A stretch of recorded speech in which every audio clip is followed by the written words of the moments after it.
All right, welcome to Chapter 3, Section 3.1, describing bivariate categorical data.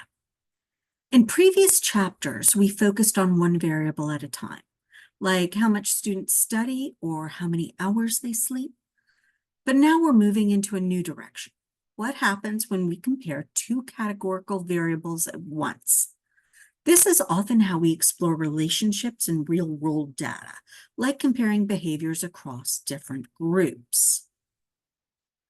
Bivariate categorical data just means we're working with two variables, and at least one, but often both, are categorical. That means they represent groups or labels instead of numbers. For example, we might compare major and club participation, or gender and voting intention. These types of comparisons help us understand whether behaviors, preferences, or outcomes differ between groups. In business, this might mean whether purchasing behavior differs by region. In health, it could mean whether a condition is more common in one demographic than another. To make these comparisons easier to understand, we use a few types of graphs. Side-by-side bar charts are very common. They let us compare two or more groups across the same categories, like male versus female responses to a question. Stacked bar charts combine everything into one bar using color segments to show how a total is divided among categories. And side-by-side pie charts are best for small, simple comparisons. They don't work well if you have more than a few categories. The key is to choose a chart that matches what you're trying to say. If you're comparing two groups directly, bar charts are almost always the better option. Let's look at an example. Suppose a student government group surveyed 300 students to find out if there's a connection between club participation and study habits. Students were divided into two groups, club members and not club members. They were asked how many hours they studied each week. The categories were less than 10 hours, 10 to 20 hours, and more than 20 hours. We organize the results into a table so we can build a chart and look for patterns. Let's turn that table into a side-by-side bar chart. The x-axis will show the study categories. For each category, we'll draw two bars, one for club members and one for not club members. This lets us compare group behavior within each study range. Okay, so we're looking at club members, not club members. We want the categories on the X, right? That's less than 10, 10 to 20, and 20. So let's go here. And on the x-axis, I'm going to have less than 10 hours, 10 to 20 hours, and greater than 20 hours were categories. Let's go back and look at what we had. We have club members. Let's see. Looks like our biggest is up to about 70. So we're going to go 10, 20, 30, 40, 50, 60, 70, 80. All right. So this is the number of students. It's really hard to write on the side. And then down here is hours per week. Okay, so what we're going to do is we're going to choose a color. Let's choose blue for our club members.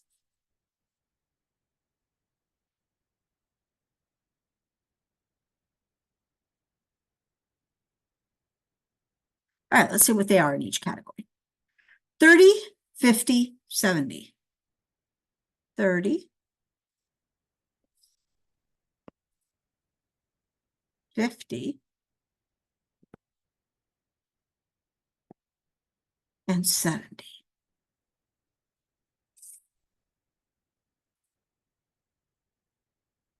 Imagine all of those bars have the exact same width, right? There's nothing different about the bars. It's only the heights that vary. All right, now let's choose a different color.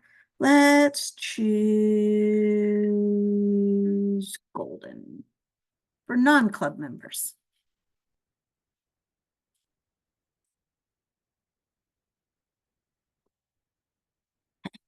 What are our numbers there? 60, 70, 20. 60,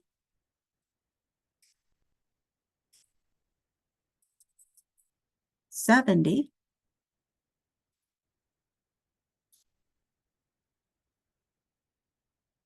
and then 20. This is a side-by-side bar chart. And then remember, we want to say a title up here. And this is study hours per week by club membership. Okay, something like that. All right, let's see how to do this in Excel.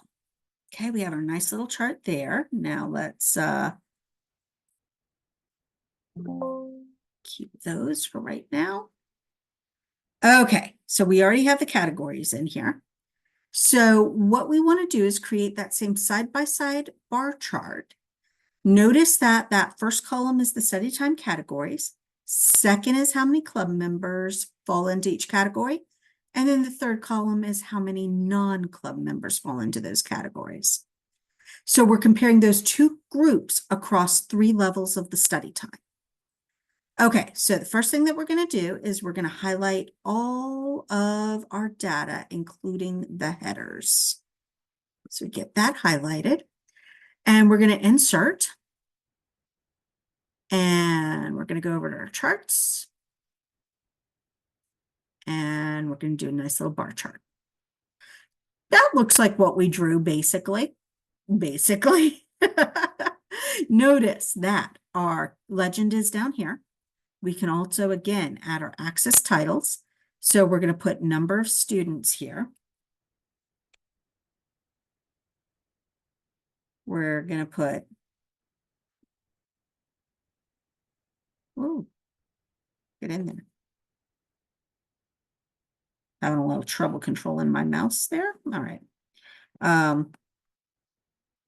Hours spent studying per week. And then we would call this something informative like hours studying per week by club membership.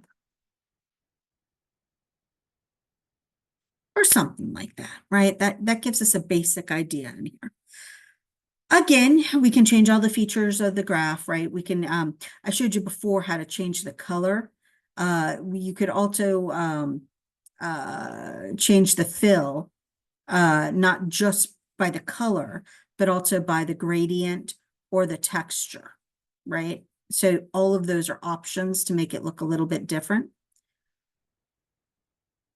But that's how we would generate that graph. Now, if we look at the tallest and the shortest bars, we're going to notice that the non-members are more likely to study less than 10 hours. The club members are more likely to study more than 20 hours. The middle categories, 10 to 20 hours, is kind of even, a little closer a little bit. So from this chart, we can say that students who join clubs in this sample seem to study more hours per week on average. Now, this is not proof of causation, but it's a great example of how we use data visualization to explore group differences.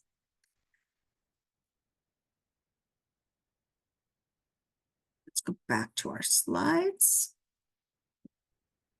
All right. So here's what we saw in that bar chart, right? Among those who studied less than 10 hours, more are not club members. We see that, right? More are not club members studying less than 10 hours. Among those who study more than 20 hours, club members outnumber non-members. So more than 20 hours, right? We had more club members.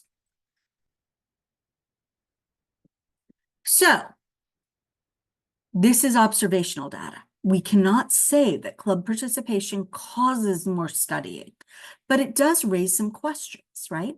Maybe students who are organized enough to join clubs are also better at time management. Or maybe clubs have academic expectations that cause those students to study more. All right, so let's review when each chart works best. We're going to use side-by-side bar charts when we want to make comparisons across groups. Stacked bar charts when we care about total counts and also want to show the internal breakdown. We're going to use pie charts sparingly. They're only useful when you have few categories and all the data adds up to 100%.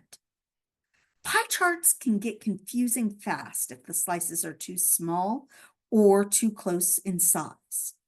So for most comparisons, especially in business or social science, the side-by-side bar chart is your best friend. So to wrap up, bivariate categorical data helps us compare two variables organized into groups. We use visual displays like bar charts and pie charts to reveal patterns and differences. And we interpret those visuals by asking, who is more likely to do what? Or are these groups different? This skill is essential for fields like marketing, public policy, psychology, education, and more.